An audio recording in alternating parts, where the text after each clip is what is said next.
This is module number 1, Camera Basics and Camera Operation. First off, I'm going to show you how to zoom the camera using the variable zoom controller, which is mounted on the right arm of the tripod head. The zoom controller is attached to the camera and the Fujinon broadcast lens using a 9-pin control cable. As you can see, the VariZoom has complete control of the lens's functions without any need for additional manual adjustment.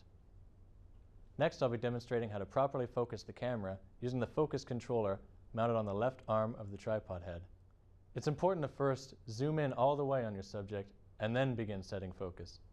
When you're setting focus, it's best to find an area that has dimension rather than a flat surface in order to maximize the sharpness of the focus. Now we'll move on to one of the most essential functions in camera operation, white balance. White balance is calibrated by the camera control unit located in the control room.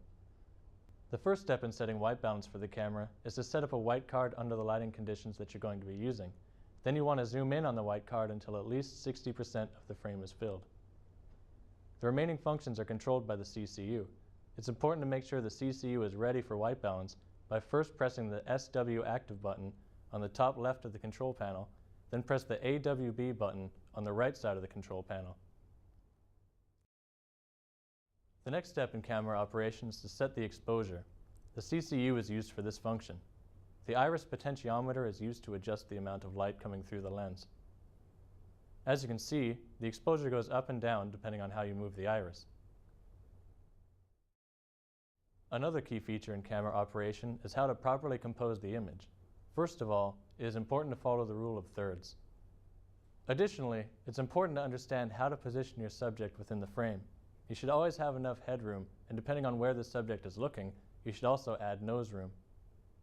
There's an example of too much headroom, not enough headroom, and the correct amount. Here's an example of not enough nose room, and this shows the correct amount needed for a properly composed shot. There are 3 fundamental shots that are used in film and television: the wide shot, the medium shot, and the close-up. There are many more shots, but these are the most basic that you'll need to know and understand. Now we will be covering camera movement.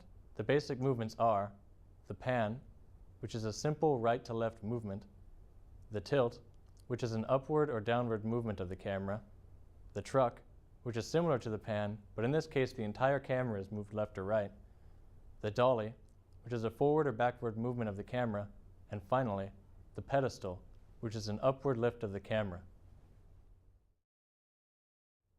These are the basics in camera operation. I hope this module has given you the tools and knowledge needed to film your next project quickly and easily. Good luck, my friend.